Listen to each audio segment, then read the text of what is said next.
The War, Episode 11, Guerrilla Movement. The guerrilla movement in the enemy's rear started in the first days of the war. From June to September 1945, 25 underground Oblast party committees and 685 region and city committees were created in Ukraine alone. In the non-occupied territory, detachments were formed and personnel trained at special schools. After the training, the detachments either stayed in the regions selected before the occupation or were deployed to the enemy's rear. In August 1941, a special school was created in Kiev to train personnel for the guerrilla movement. Later, similar schools were founded in Kharkiv, Poltava and Lysychansk.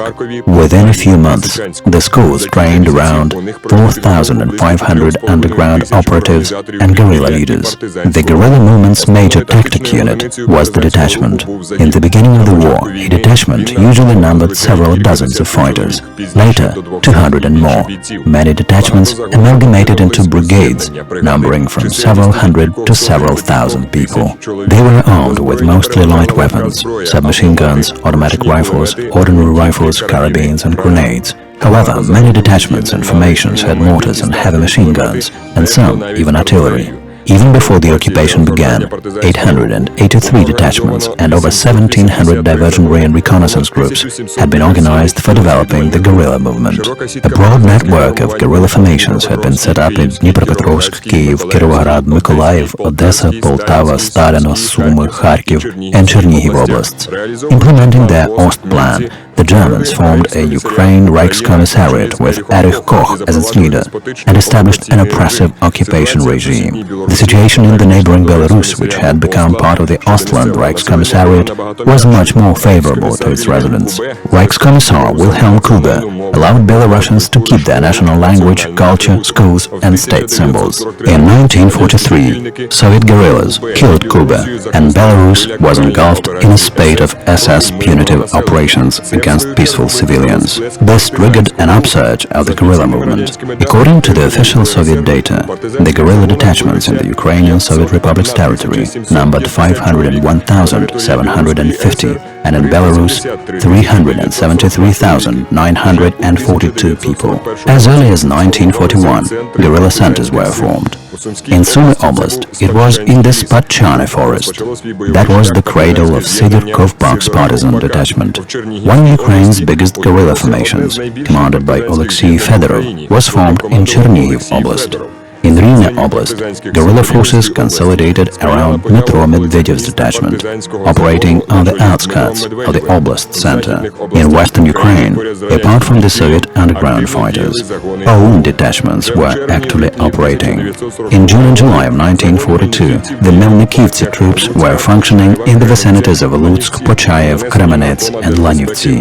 A dispatch from People's Commissar of State Security Savchenko to head of the Ukrainian guerrilla movement headquarters Strokach of May 24, 1943 reads, a number of sources testify that in spite of the mass repressions against the OUN members, the latter not only failed to stop their activities, but on the contrary, considerably intensified them, having gone underground. The Kharkiv Gestapo report of December 1942 says, Ukrainian nationalists have intensified their actions, which is being proved by information coming from everywhere. Their motto, freedom with neither Soviets nor Germans, is on everybody's lips. By the decision of State Defense Committee, in June of 1942, an all-Ukrainian guerrilla headquarters were created. To unify the partisan leadership, from September to November of 1942, it sent to the enemy's rear 59 organizers groups numbering 629 persons. The Kovpak and Saburov guerrilla formations started their raid from eastern to western Ukraine. From November 1942 to April 1943, at the height of the Stalingrad counteroffensive, the guerrillas derailed around 1,500 enemy troop trains. As a result of the guerrilla expansion in Ukraine's territory, in 1942 and 1943, partisan territories and zones were formed. The partisans controlled large regions of Rivne, Sumy, Zhytomyr and Volyn oblasts, south regions of Chernihiv Oblast and adjacent regions of Kiev Oblast became a guerrilla zone. They were controlled by over 20,000 partisans, forming two divisions operating in the enemy's rear.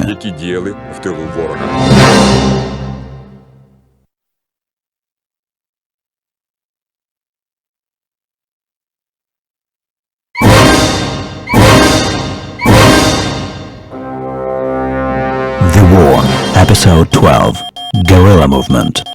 In 1942, the Ukrainian insurgents addressed the Red Partisans in leaflets calling on them to join the UAA and fight together against both imperialistic systems for complete freedom and independence of the enslaved nation-states.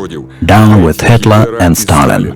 In April 1943, almost all rural areas of Volyn and Podillia were controlled by the insurgents. In May, the Germans started an offensive against the Ukrainian insurgent army. In summer, artillery, tanks and planes were set upon the UAA fighters. In spite of that, their activities even intensified.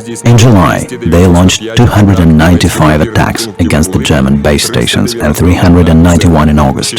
682 acts of sabotage took place on railroads in July and 1,034 in August. July saw 119 and August 151 attacks on economic facilities. The Germans retaliated with large-scale repressions.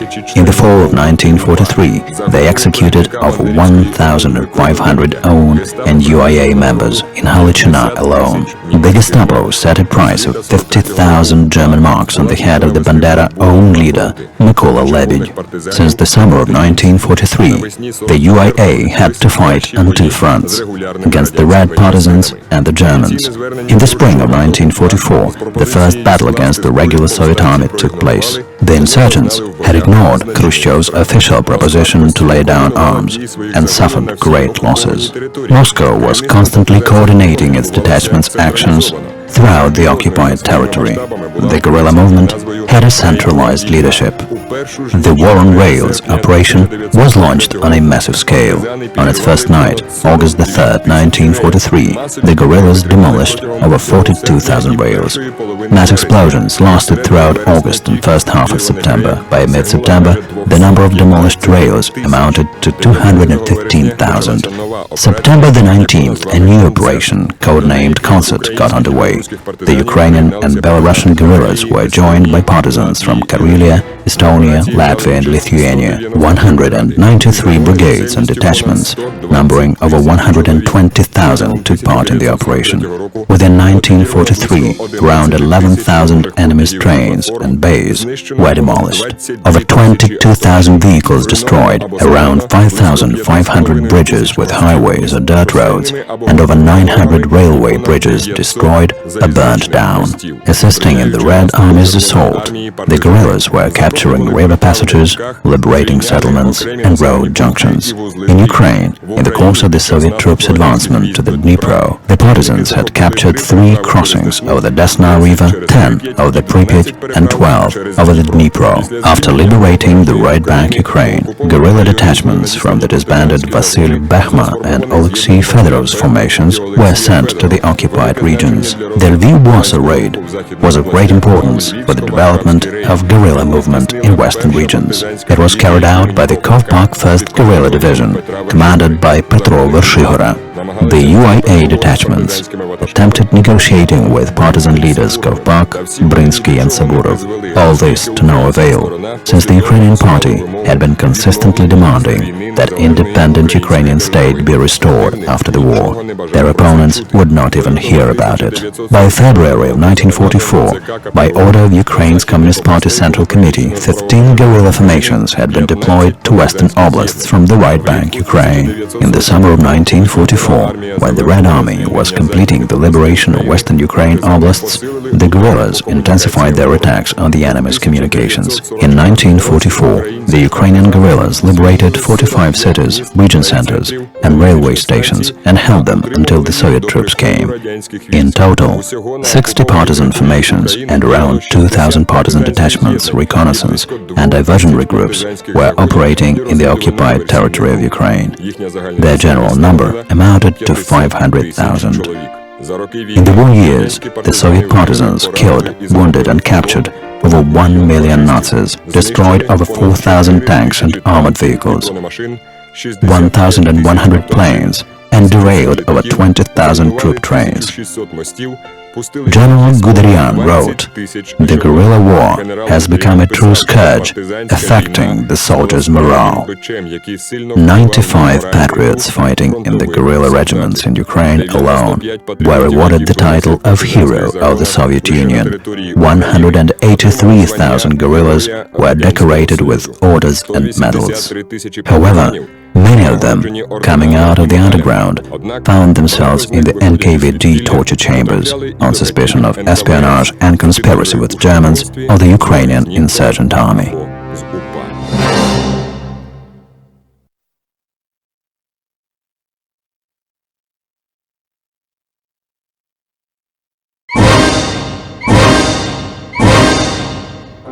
The War, Episode 15, Korsun-Shevchenkovsky Operation. At the end of 1944, following operations carried out at the interface of the 1st Ukrainian fronts, Commander General Mykola Vatutin, and the 2nd Front, Commander General Ivan Konev, in the area of Korsun-Shevchenkovsky, there appeared a salient which prevented the Soviet troops from advancing to the southern Bug River. As early as December, Field Marshal Manstein had suggested withdrawing part of the troops from that area. This would have prevented a big force of Wehrmacht from being encircled by Soviet troops. But Hitler didn't follow the advice. The Soviet command ordered to cut off the salient. According to the plan, the 1st and the 2nd Ukrainian fronts were supposed to launch massive counterattacks on the baseline of the salient in the direction of Zvenigorodka, encircle the German forces and destroy them.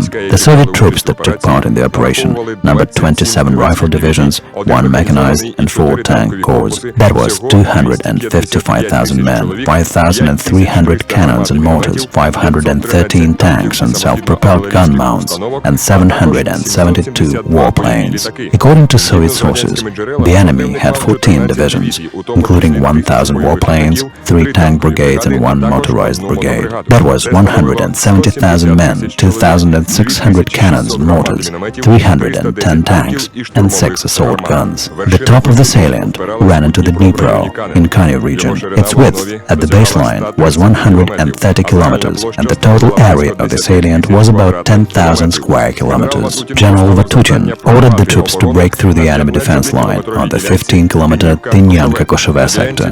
The 2nd Ukrainian front troops were supposed to break through the 19-kilometer Verbivka-Krasnosilka sector and continue the attack on Shpola and Zvenigorodka. The weather was bad during the preparations and operation itself. The thaw that had begun too early and the spring impassability of roads complicated the movement of troops. Airfields with dirt runways were rendered unusable because of bad weather. The attack of the 2nd Ukrainian front began on the 24th of January. Artillery and small groups of storm troops supported the reinforced advanced battalions. By sudden attack, they broke enemy's resistance on the front line, and by the end of the day, they had moved 6 kilometers forward. There was a chance to get the main strike force of the front to take part in the battle and follow up on the success achieved, but the headquarters didn't risk changing the original plan of the operation. This made it possible for the enemy to move their forces to the breakthrough sector from other directions. It was only in the morning of January the 25th that the main forces could be engaged in the battle. The Air Force was unusable because of bad weather. That was why the Soviet troops ran into stiff resistance from the enemy. The forces of the 1st Ukrainian front started their attack on the 26th of January. Suffering heavy losses, they managed to advance by 2 to 5 kilometers a day. On the 28th of January, an advanced detachment of the 6th Tank Army reached Zvenigorodka. It united with the 20th Tank Corps of the 5th Tank Army that was on the offensive from the south. Thus, on the 4th day of the operation, the enemy force that included 80,000 troops was encircled. Artillery General Wilhelm Stemmermann took command of the German force. Hitler ordered him to hold out to the last. The Soviet armies formed external and internal encirclement fronts. Combat engineers laid about 40 mines in the areas vulnerable to tank attacks.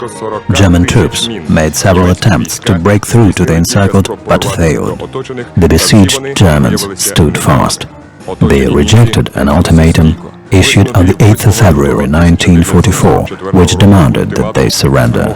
On the 11th of February, the headquarters of the German Group of Armies South made the last attempt to run the blockade, having sent 7 tank divisions to the battle. This time they also failed, but Stemmermann's troops that had started the attack from the center of the ring managed to cut down the distance to their troops up to 10 or 12 kilometers. At that time, the encircled troops occupied only 3 settlements: Shenderivka, Khilki and Komarivka. In that situation, von Stein ordered Stemmermann to push on in the southwest direction.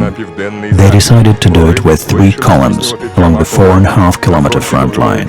Having run out of ammunition, they abandoned their artillery. Staff documents and personal belongings were destroyed.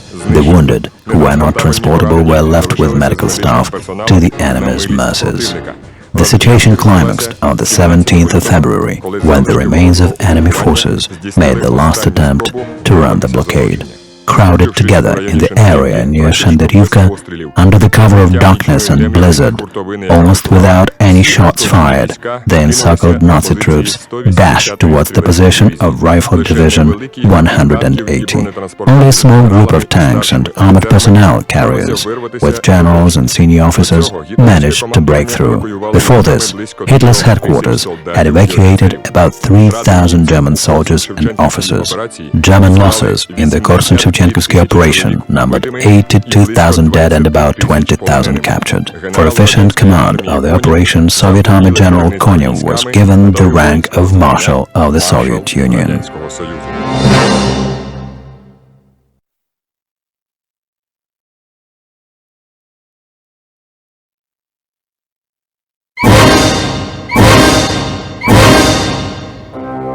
The War, Episode 17, Lviv-Sandomir Operation. While the Soviet troops were gaining ground in Belorussia, the situation at the rear of German Group of Armies, northern Ukraine, was getting increasingly unfavorable to the Nazi. As a result, by mid-July 1944, the first Ukrainian front troops were able to assume the offensive. By the end of April, in the occupied regions of Ukraine and southeastern regions of Poland, there were 11 partisan formations and 40 detachments, numbering 12,600 people. Prior to the Soviet troops' offensive, the guerrillas had caused a month-long disruption in the German railway traffic on Lviv-Warsaw and Rava-Ruska-Yaroslav section and destroyed 13 big enemy garrisons. The powerful group of armies northern Ukraine consisted of 34 infantry, 5 tank and 1 motorized divisions and 2 infantry brigades. That amounted to 900,000 troops, 6,300 guns and mortars, and 900 tanks and assault guns. They were supported by 700 warplanes of the 4th Air Fleet. Holding Lviv was clearly a priority for Germans. The 1st Ukrainian front forces consisted of 80 divisions, 10 tank and mechanized corps, and 4 tank and mechanized brigades. At the beginning of the operation, the front forces numbered 1,110,000 troops, 16,100 guns and mortars, 2,050 tanks and self-propelled gun mounts. The land forces were supported by the 2nd Air Force Army. In addition, the front forces had 3,250 aircraft. Concentration of such a great number of troops and weaponry on one front was not accidental. It was the only operation during the war when forces of one front only were tasked to destroy a group of enemy armies. In the morning, on July the 13th, forward detachments of the 3rd Guard and the 13th Armies launched an offensive in the direction of Rava-Ruska. By the end of the following day, the enemy defense line was broken through 15 to 20 kilometers deep. In Lviv direction, the armies which had started their offensive on July the 14th didn't manage to complete the breakthrough in time. Moreover, on July the 15th, the enemy launched a massive counterattack from a direction south of Zolochev. In Lviv direction, the 60th Army fractured the enemy defense line with only 1 rifle corps. Thus, a narrow corridor was formed, 4 to 6 kilometers wide and up up to 18 kilometers long. On July the 16th, the 3rd Guard Tank Army entered the corridor, followed on July the 17th by the 4th Tank Army. Engaging two tank armies on such a narrow land strip, while defeating massive enemy counterattacks on the flanks, was the only operation of this kind in the history of the Great Patriotic War. By the end of July the 18th, having ruptured the enemy's defense on a 200-long stretch, the 1st Ukrainian front forces moved 50 to 80 kilometers forward and rounded up 8 divisions in the area of Brody. On July the 17th, the front troops made a forced crossing of the southern Bug and marched into Poland. On the 18th of July, a left flank formation of the 1st Belarusian front passed to the offensive from Kovel region in the direction of Lublin. By the end of July the 23rd, on the front's right wing, the 13th and the 1st Guard Tank Armies, together with General Baranov's mechanized cavalry group, had reached the Sian River and occupied a bridgehead on the western bank near Yaroslav.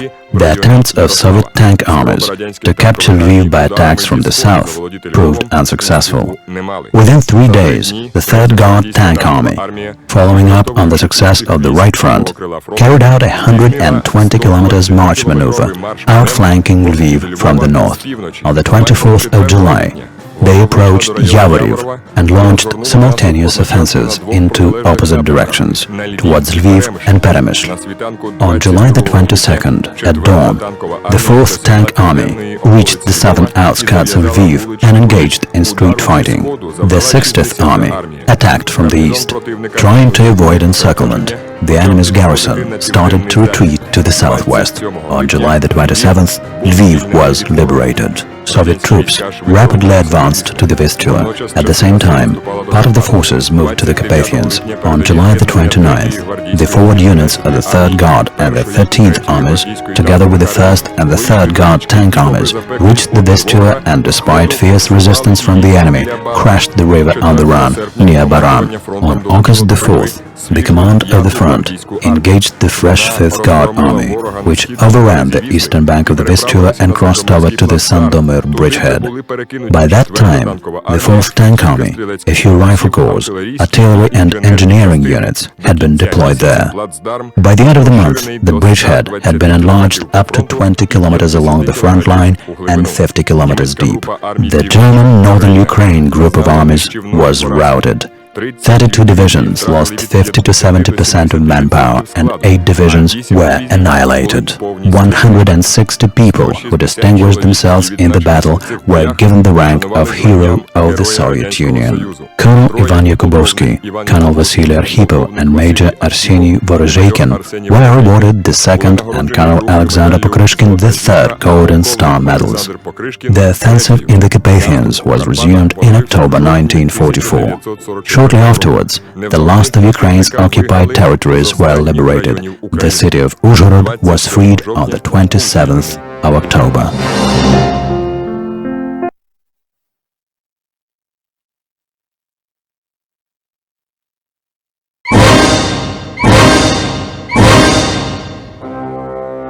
The War, Episode 18, Belgrade Operation.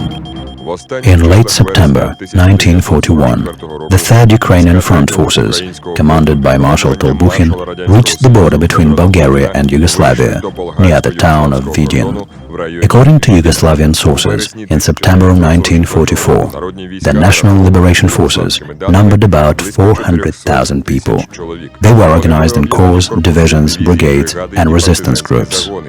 Before the Soviet troops came, the Yugoslavian National Liberation Army had repelled 7 large-scale attacks of the enemy and thereby expanded the borders of the territory liberated from the Nazi. Apart from political support, the Soviet Union provided Yugoslavia with logistical aid. From May to September 1944, a special aviation division delivered 920 tons of supplies for Yugoslavian resistance forces: arms, ammunition, clothing, footwear, communications facilities and medicines. As the Soviet troops reached the Yugoslavian border, their logistical support intensified. The British and US governments began assisting Yugoslavian partisans in 1943.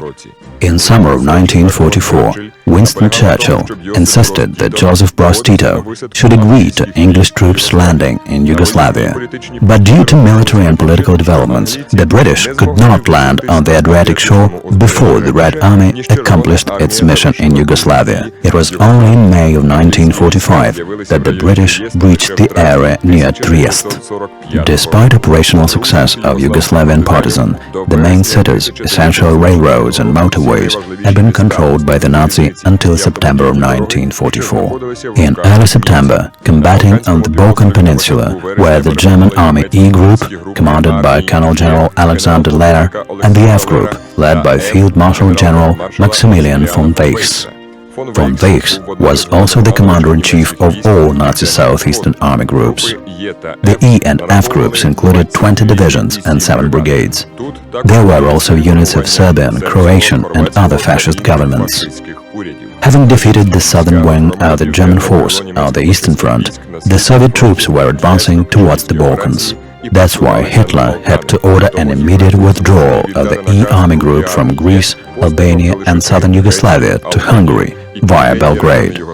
In early September, Broz Tito appealed to the Soviet Union for the Red Army to enter Yugoslavia. With the Red Army at the Bulgarian-Yugoslavian border, Hitler's troops in southern Balkans faced the threat of being cut off. The Serbian group of German army, deployed in eastern Serbia, was ordered to strengthen defense along the Serbian-Bulgarian border and secure troops' evacuation from the south of Balkans. The Germans attached special importance to holding the Saloniki-Belgrade Railroad. Engaged in the Belgrade operation were forces of the 3rd Ukrainian Front and the subordinate Danube Flotilla, as well as units of the 2nd Ukrainian Front, Bulgarian and Yugoslavian troops. In total, the forces numbered 660,000 men, armed with 4,477 cannons and mortars, 421 tanks and self-propelled artillery units, and 1,250 aircraft. The enemy had 150,000 troops, 2,130 cannons and mortars, 125 tanks and other artillery units, and 352 aircraft. On September the 28th, the 57th Army assumed the offensive, making the main attack from Vidin in the direction of Belgrade. The Allied forces encircled part of the Army Group Serbia near Negotin and defeated it by the 4th of October. Supported by the National Liberation Army of Yugoslavia, the 46th Army of the 2nd Ukrainian Front dislodged the enemy from the Yugoslavian left bank of the Tisa and Danube rivers. On October the 12th, the 4th Guard Mechanized Corps attacked Belgrade. Having overcome the enemy's resistance south of Belgrade, on October the 4th, the Corps approached the city and engaged on the outskirts. But part of the forces had to be used to defeat the 20,000-strong enemy unit routed up east of Belgrade. That is why the fight for complete liberation of the city took until October the 19th. On October the 20th, the Yugoslavian capital was finally freed. During the operation, the German Army Group Serbia was totally routed, while the defeated army groups E and F suffered heavy losses, up to 100,000 dead and captured. Most of Serbian territory was liberated. The Soviet government continued rendering assistance to the Yugoslavian peoples in their fight against the invaders. In 1944, delivered to Yugoslavia were 264 aircraft, 65 T-34 tanks, over 3,000 cannons and mortars, 6,394 light, heavy and anti-aircraft machine guns, 5,456 submachine guns, over 5,300 rifles and carabines, as well as other equipment.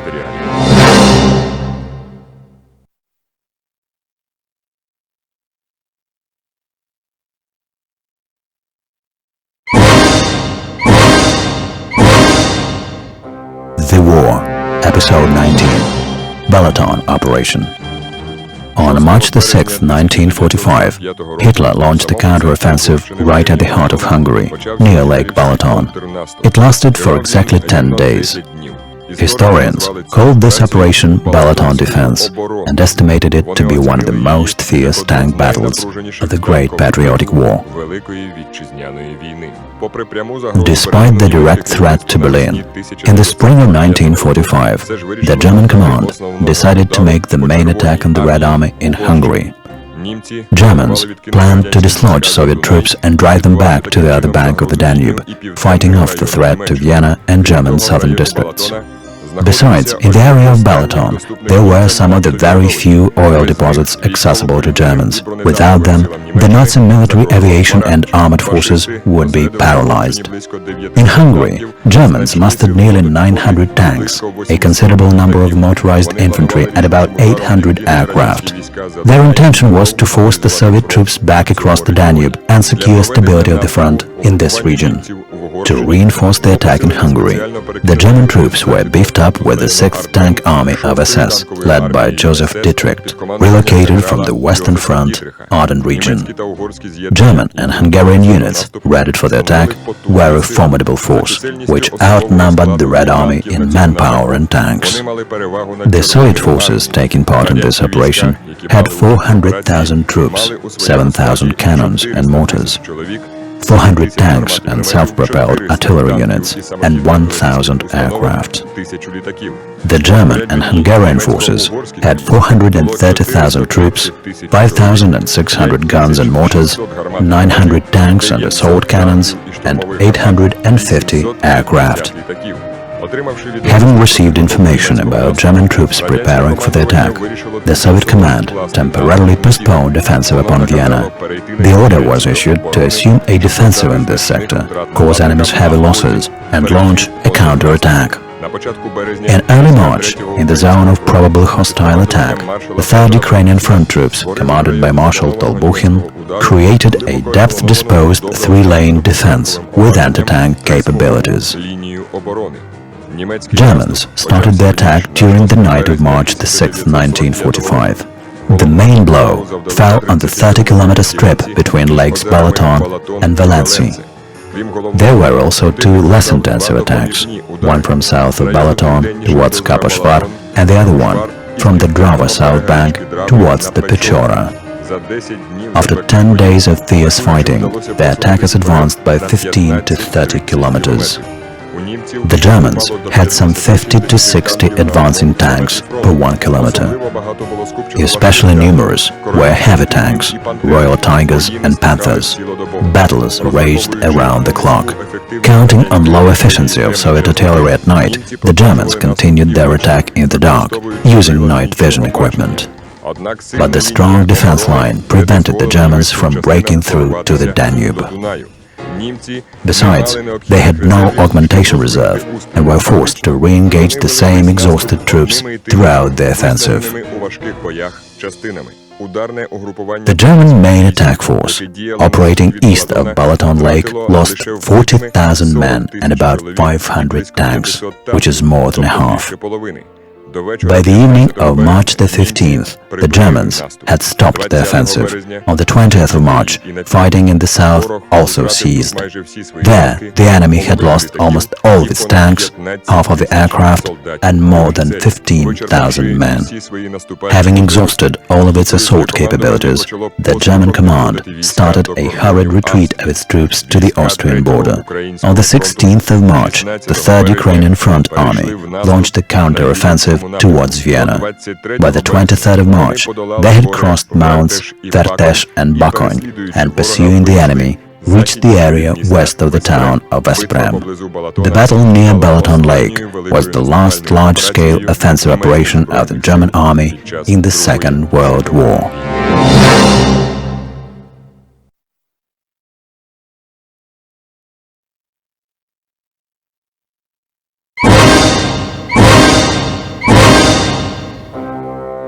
The War, Episode 22, Prague Operation. After Berlin was captured, it was necessary to defeat the remaining large group of Nazi forces deployed in Czechoslovakia. Speaking on the 5th of May, Gross Admiral Donitz, who headed the German government after Hitler's death, stated, My primary task is to protect Germans from being mowed down by the attacking Bolsheviks. Only to this end do we continue the hostilities. Deployed in Czechoslovakia was the Center Army Group, including up to 54 divisions and 6 battle groups, and commanded by General Field Marshal Schörner. This powerful group confronted the troops of the 1st, 2nd and 4th Ukrainian fronts. In western Czechoslovakia, the Allies met with resistance from the German 7th Army, which included 5 divisions. The total strength of German forces in Czechoslovakia was 900,000 troops. They were armed with 9,700 cannons and mortars, 1,900 tanks and assault guns, and 1,000 aircraft. The Donetsk government meant to surrender to Western allies and quickly turn its almost 1 million-strong army against the Soviet troops. It was in those days that Churchill ordered Field Marshal Montgomery to collect German weaponry, so that it was ready to be distributed among German soldiers, with whom they would have to cooperate if the Soviet offensive continued. The American command was determined to occupy western Czechoslovakia and capture Prague. On the 4th of May, Eisenhower addressed the Chief of Red Army Staff, General Antonov, proposing that American troops advance to western banks of the Vltava and Elbe rivers and occupy Prague. The proposal ran counter to the Crimean Conference decision on the borderline of the Soviet and American troops meeting in Czechoslovakia. General Antonov categorically stated that the Red Army was able to carry out the mission on its own.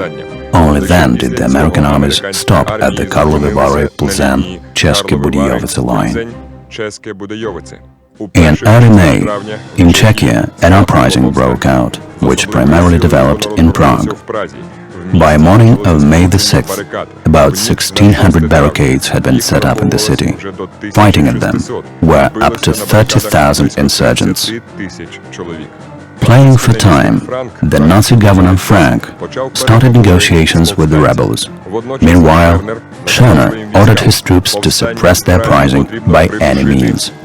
German troops started out to the city from 3 directions: the Reich Armored Division from the north, the Viking Armored Division from the east, and an enforced regiment of the Reich Division from the south. Prague needed urgent support, which could be given only by the Red Army. As early as May the 1st, the Soviet command ordered the 1st and 2nd Ukrainian Front's forces to launch 2 attacks against Prague, from the north by the 1st Ukrainian Front forces and from the south by the 2nd Front troops. In 3 days, the 1st Ukrainian Front units deployed near Berlin had covered 100 to 200 kilometers towards Prague.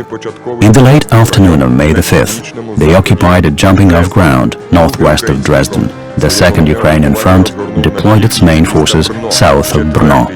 The 4th Ukrainian Front was ready to attack Olomouc. The troops involved in the operation, including the Polish, Romanian and Czechoslovakian units, numbered 2,028,000 men, 30,450 cannons and mortars, 1,960 tanks and self-propelled guns, and 3,014 aircraft. The German Center Group Command did its utmost to avoid capitulation, compelling the Soviet troops to intensify their actions. Besides, on May the 7th, the situation of Prague insurgents turned critical. There was a real threat of Nazi reprisal and demolition of Prague. On the 7th of May, the left wing and center of the 1st Ukrainian Front forces took to the offensive. On the right wing, on the 8th of May, the 5th Guard Army, supported by neighboring units, entered Dresden and occupied its northern part. On the following day, the city was liberated. The Polish Second Army captured Bautzen, and 52nd Army took Hurlitz. On May the 8th, the 4th Ukrainian Front troops captured Olomouc and headed for Prague. In the morning of May the 9th, they united with the 2nd Ukrainian Front units. Meanwhile, regiments of the 3rd and 4th Guard armies of the 1st Ukrainian Front forced their way to the Czechoslovakian capital and engaged in street fighting. After a sudden and powerful attack, the enemy was defeated. With an active support from the Prague insurgents' battle units, within 6 to 7 hours, our troops, by 10 p.m., had completely liberated the city. The remains of Hitler's divisions were encircled east of Prague and surrendered on the 10th and 11th of May. The Prague operation was the last battle of the Soviet Army in the war against the Nazis after the German capitulation.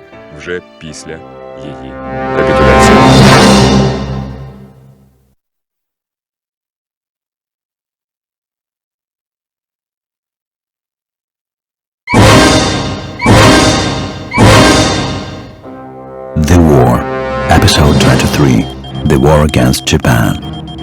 At the Yalta Conference, the Soviet Union undertook to start hostilities against Japan no later than 3 months after Germany's capitulation. Throughout the 1,415 days of the Great Patriotic War, the Soviet Union had to keep a reserve of up to 40 divisions in Primorye Maritime Province. The Japanese Kwantung Army repeatedly violated the Soviet land and maritime borders. Japanese planes violated the Soviet airspace over 1,000 times. On 178 occasions, the Japanese captured Soviet merchant ships and sank 18 of them. The Japanese military leadership was prepared to fight to the last. They believed that every able-bodied Japanese, irrespective of gender, had to fight. At government meetings, Deputy Chief of Navy General Staff, Admiral Nishi, proposed that 20 million Japanese should become kamikaze and sacrifice their lives. Kamikaze, which is the Japanese for Wind of God, were to save Japan, as did the Typhoon of the same name, destroying Kublai Khan's fleet in the 13th century. Those were not empty words. In the spring of 1945, American ships, which approached the Japanese coast, met with massive attacks by kamikaze pilots. It became obvious that a battle for the Japanese islands would cost the US more than landing in Normandy.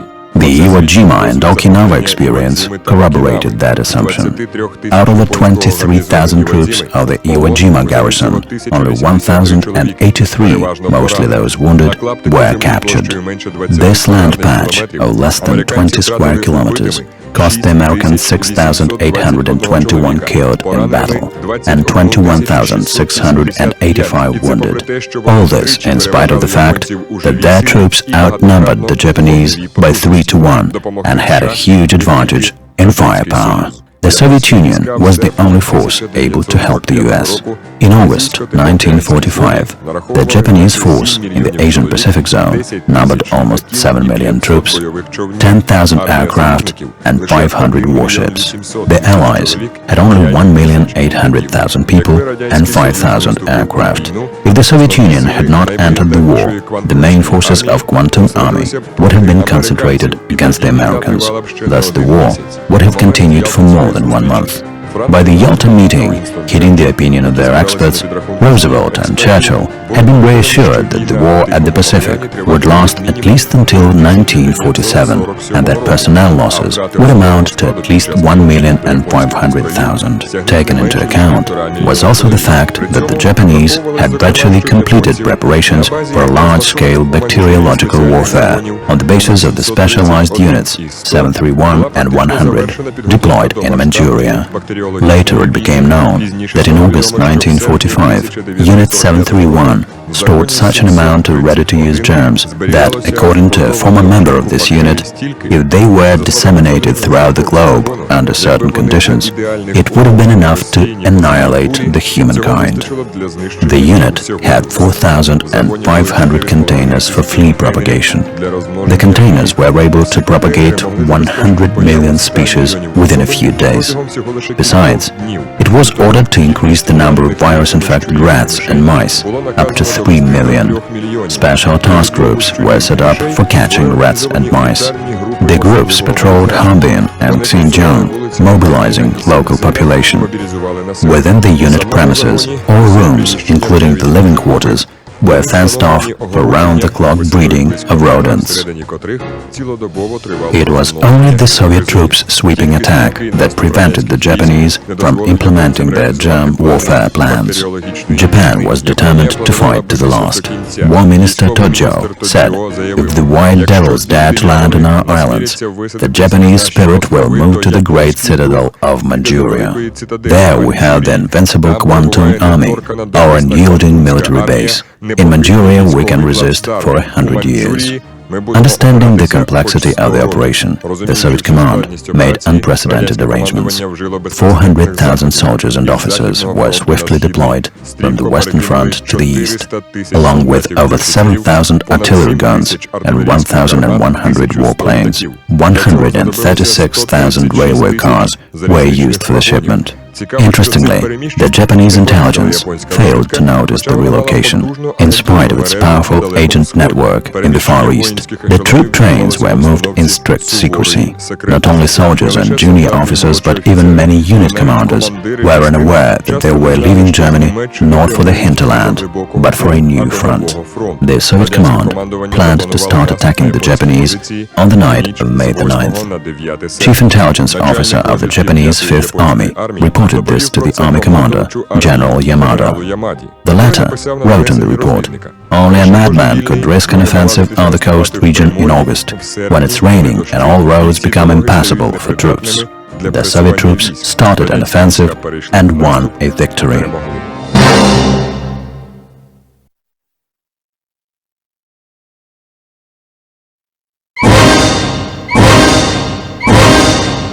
The War, Episode 24, The Manchuria Operation.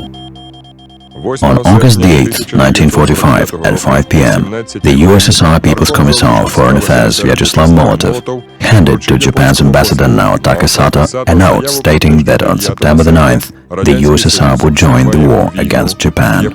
By that time, the 9th of August had already begun in the Far East, and the Soviet Army had already crossed the state border.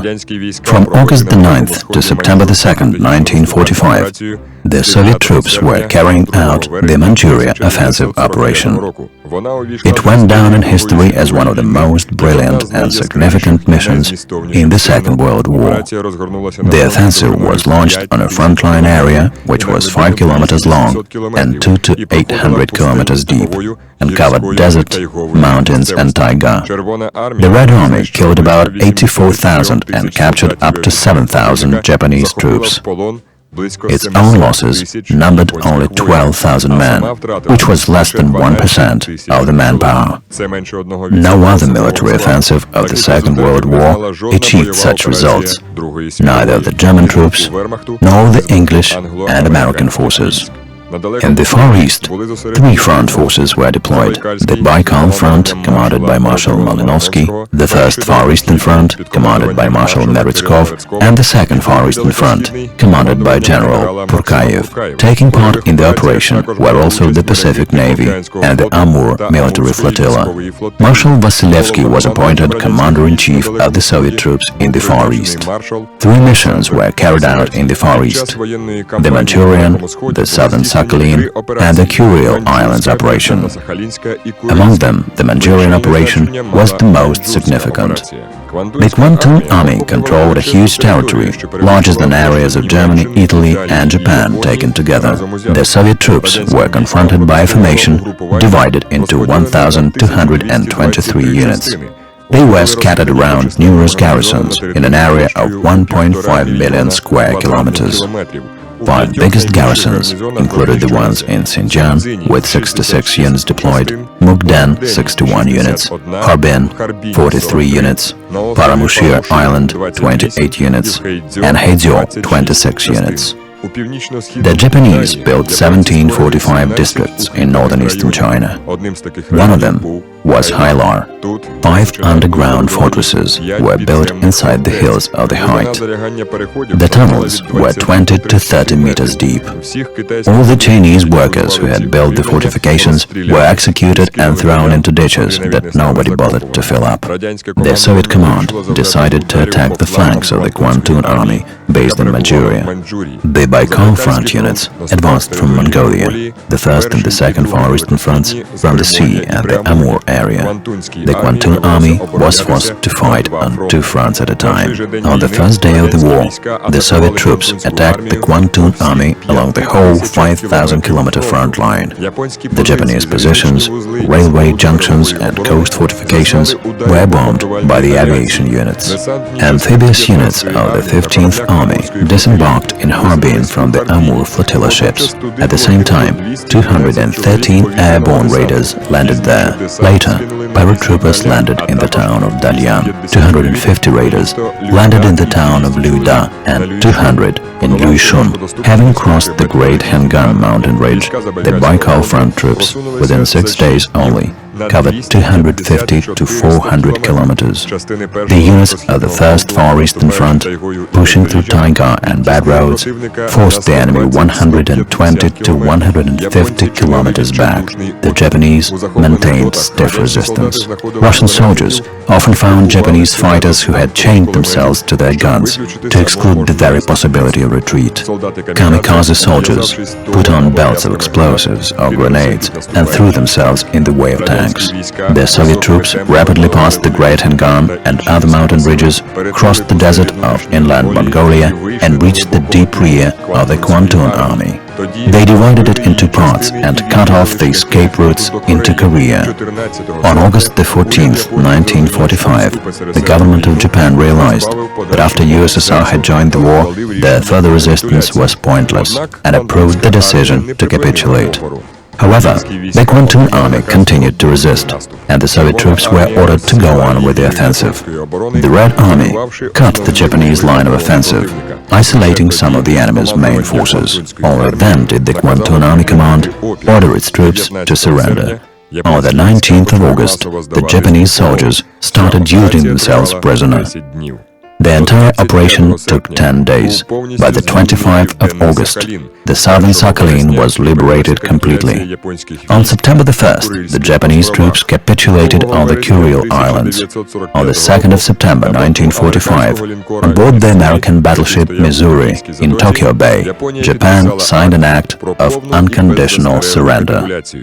September the 3rd was proclaimed a holiday, the day of victory over militaristic Japan. Therefore, after 1945, we had 2 victory days, but September the 3rd was celebrated only for a few years. Thereupon, the holiday disappeared from the calendar.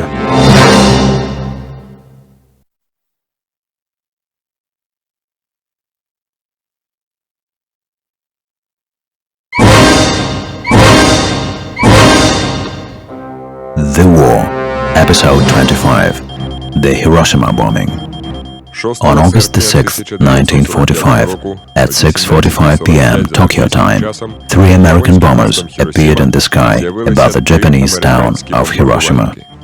The residents, who feared massive air raids, thought those were just reconnaissance planes. As the planes left the city and the air raid siren was off, a blinding flash lightened the streets. On that day, for the whole world, the word Hiroshima forever acquired a symbolic meaning. The US Air Force had been experienced in city bombings. Their raid in Dresden in February 1944 claimed 135,000 lives and destroyed priceless architectural monuments. In March 1945, superfortresses bombed Tokyo with incendiary bombs. Over 100,000 people perished in fire. By August, many cities of Japan had been ruined. That's why the list of appropriate targets was short: Kokura, Hiroshima, Niigata, and Kyoto.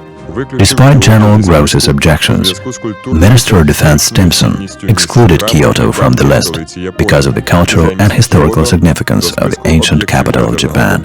He included Nagasaki instead. On July the 26th, the Indianapolis cruiser shipped the nuclear bomb called Little Boy to Tinian Island. On its way back, the cruiser was attacked by a submarine and sank with almost all of the crew. The bomber's crews were shown photos from testing sites. The Air Regiment commander, Colonel Tibbets, was proud of his mission and even called his aircraft in honor of his mother, Enola Gay. On the 6th of August, a group of planes took off from Tinian. The case of the little boy on Enola Gay was covered with many humorous and serious slogans. Hiroshima was the primary target. The army headquarters and a 25,000-strong garrison were deployed there. Besides, the size and the structure of the city allowed gauging the bomb's impact factors more accurately. Reconnaissance planes took off well in time to check weather conditions in the areas of primary and alternate targets. Enola Gay headed for Hiroshima. The bomb, with the 25,000 tons of TNT equivalent, exploded at 600 meters above the city. All the buildings within 2 kilometers from the epicenter were completely destroyed. Buildings within 12 kilometers were severely damaged. Fires started breaking out. Those who didn't die in the first minutes from thermal exposure or blast wave perished amidst the burning debris from their houses. Out of 90,000 houses, over 62,000 were destroyed. The exact number of victims is impossible to estimate. There was nobody to count the dead. Those who were close to the epicenter perished without a trace. The blast literally evaporated them. According to different estimates, the bomb claimed lives of 78,000 to 240,000 people, mainly civilians. One of the Hiroshima bombing's witnesses, John Symes, a priest and professor of the Tokyo Catholic University, wrote, "Ruins and ashes were everywhere where the city used to stand before the blast. Only several frames of the burned-down buildings remained. The banks of the river were strewn with bodies of those dead and wounded. In some places, the water rose and covered them. Numerous naked and burnt bodies lay in the wide central street." Radiation was another important factor of the bomb damage. Researchers had suggested that, together with the little boy, leaflets should be dropped to warn civilians of the danger, but the military command refused to do it, failing to realize the hazards of radiation. Groves even claimed at the Congress that he believed death from radiation was quite pleasant. Meanwhile, those exposed to radiation started losing hair. They suffered from mouth and throat inflammations, vomiting, diarrhea and fever. There were no methods to help them. About 1 week after the blast, people started dying from radiation. The peak of mortality was reached during the 3rd and 4th weeks. The consequences of the blast marked not only the direct victims of the explosion, but also their descendants several decades afterwards. The bombing did not result in Japan's immediate capitulation. On August the 8th, the USSR joined the war. The following week, the Soviet troops started the rapid offensive in Manchuria. Without waiting for Japan's capitulation, the Americans hastened to use the second bomb, codenamed Fat Man. Bad weather over Kokura saved the city and doomed Nagasaki, a large maritime and industrial center. Having dropped the bomb, the great artist bomber left the city in ruins, with 24,000 dead and 43,000 wounded. In the US, the plane's crews became national heroes. Only Major Easley, who had made a reconnaissance flights over Hiroshima, couldn't put up with the thought that his data became a death verdict to thousands of people. He sent letters and money to the Hiroshima orphans. "We believed that either with the atomic bomb or without it, the Japanese were on the verge of surrender anyway," said General Henry Arnold, the Air Force commander of the US Army. In Hiroshima, a monument to the bombing raid victims was erected. Its epitaph says, "Repose ye in peace, for the error shall not be repeated."